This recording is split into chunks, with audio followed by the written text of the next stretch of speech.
All right, good morning and welcome to week 7. All right, so I wanted to go ahead and create a video. I had a couple of online students that requested a video and they wanted me to go over what's due this week and just go over some things that they were curious about for the week. So let's get started. So the assignments for this week are your capitalization quiz and your date formatting quiz. Now, as you noticed, your date formatting quiz was moved down from last week. Now, if you go back up, and I just want to make sure that we're clear on this, I did not move down the information for the date formatting quiz. If you go up to week 6, you'll notice that the date formatting info is still in week 6. Okay, I want to make sure that that's clear.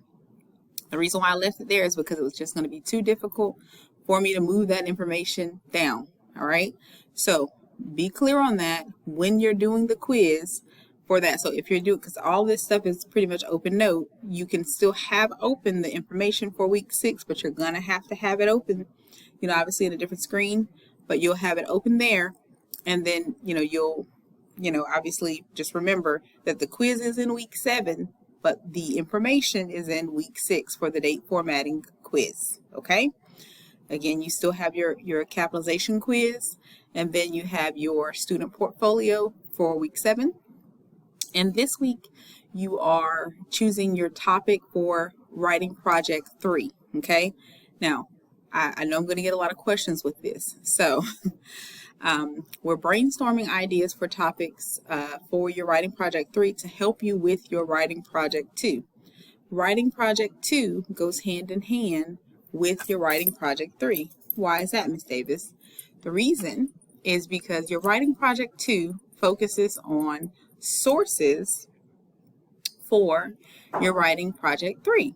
And the reason why I do it that way mainly is because I don't want you guys to have to do extra work, right?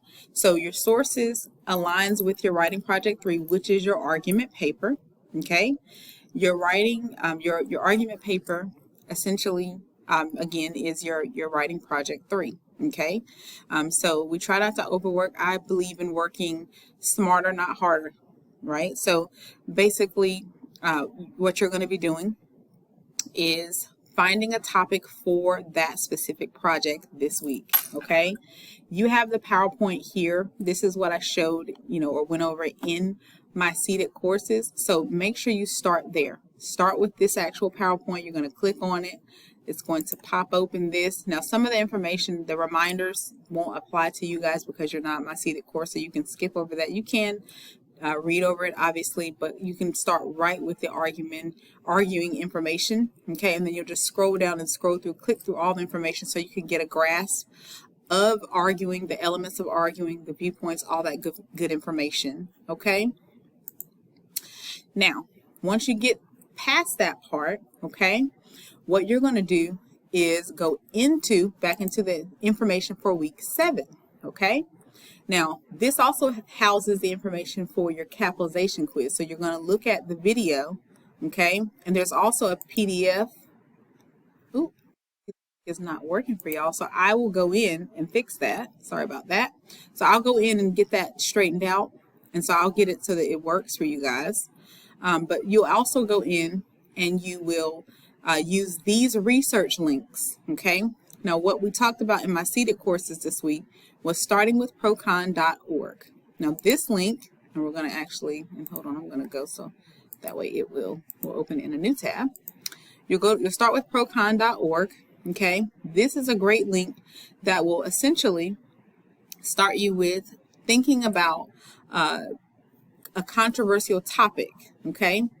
And essentially, the controversial topics are great to help you think about a topic that's kind of outside of the box. And let's go back for a second here. Let's go back in here. And I'm going to kind of show you. Let's go in information for week 7. So let's start here. We're going to go in here. And I actually updated this writing project 3 for fall information. I updated the prompt and all of this so it can kind of show you all of the information. So let's look at this real quick. The writing project 3 paper information, pretty much you're choosing a controversial topic, right? you are, you want to make sure, obviously, that your audience for your argument is going to be, it's not going to be, for those who are in agreement or strongly opposed to your topic. You're arguing a point of view on the controversial topic. You want to include evidence that you'll find via your research, and obviously those are the links that we talked, that I just showed you, but I'm going to talk a little bit more about those, right? You have to include a rebuttal that discusses opposing arguments. You have to cite your sources in MLA, which, obviously is the latest edition, so that's the 7th edition. And the length of this paper is 3 to 5 pages, not including the works cited page. And you have to, again, have 3 or more credible sources, okay? Now, your thesis statement should have a should or should not statement, and it's going to have that, I like to call it a should and a because statement, okay? And it gives you an example here. So you're going to use this format, and I have it color-coded for you guys, so that way it kind of shows you what it's supposed to look like. And then I have a little outline here as well to kind of show you, again, what it's supposed to look like, okay? So you use this as your your template to help you figure out, first of all, obviously you're not going to use this specific topic because you can't, because this is just a template and it's just kind of showing you what it's supposed to look like. But use it as a template to kind of help you with that. Your refutation will be first because it's obviously your opposing argument, right? And then these are your reasons. So you'll give me reason 1, reason 2, reason 3, which will be listed in, obviously this is your thesis, right? And your introduction is first. So your introduction comes, and then your thesis statement is going to be the last sentence of your introductory paragraph, okay? So then, of course, this will be your outline, okay? Then you see how it tells you your reputation should be the first body paragraph, and then the other body paragraphs would start with reason 2, reason 3, reason 1, reason 2, reason 3, okay? And then, of course, you'll have your conclusion, okay? It tells you that you may not write about the following topics: abortion, gun control, legalization of marijuana. And it actually talks about those in the PowerPoint as well, okay? And then it talks about not using religious texts as credible sources, because they're not fact-based. I know, honestly, we're a Baptist school, but if you have questions about that specific point, please just let me know. The paper requirements, 3 to 5 pages, double-spaced Times New Roman, just the standard stuff. Writing in third person is a must. You cannot use second or first person pronouns for this paper. Eliminate contractions. Use correct grammar and punctuation. And then it tells you, and I won't go into depth on this, but what you'll be graded on. Okay, so just make sure, obviously, that you read through these requirements, okay?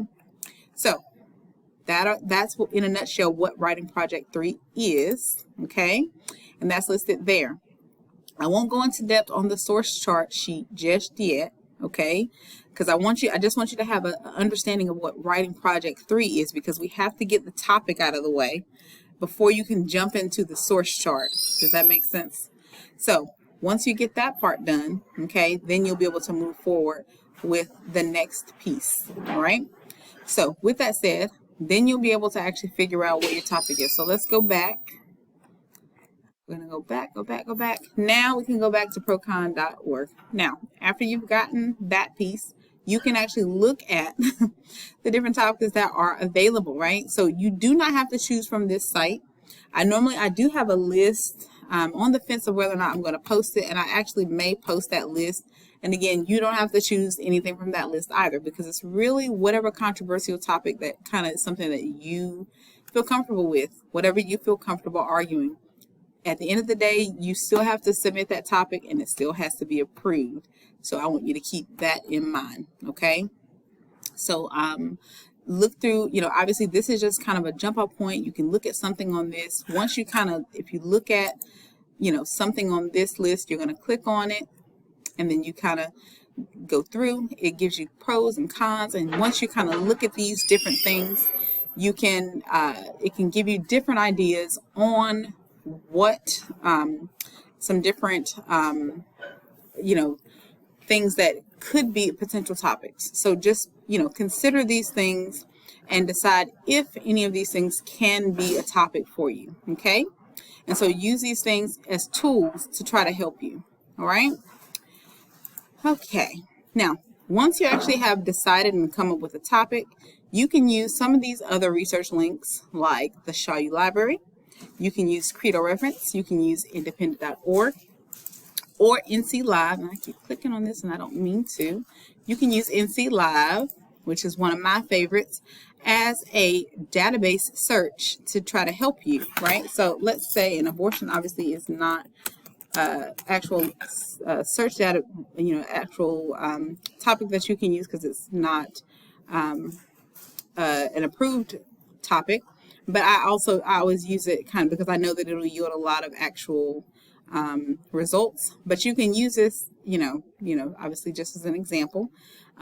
Once you punch it in, right, we're looking at scholarly articles, so we can yield a lot of, actual data. So you see how it gives us so much. It gives us like almost 35,000 results. So once you're looking at that, you're scrolling down, and pretty much then you can actually then look and see and refine your search. So you're looking at journal articles. You can look at book reviews, magazine articles. But obviously, we want to look at journal articles.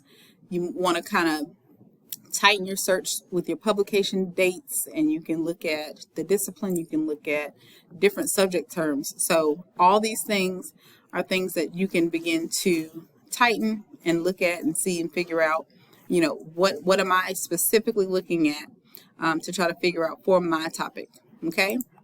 So think of it that way. All right, so NC Live is a good one. Again, looking at all these other different ones. I know a lot of students have used Google Scholar a lot for high school. And again, the Shaw U Library is, obviously a good one. And you can go into the library and speak with someone at the circulation desk, and they are supposed to be able to assist you with being able to do that. So just think of it that way. Let me see. But again, all of these different links, and let me just go back. Let's see.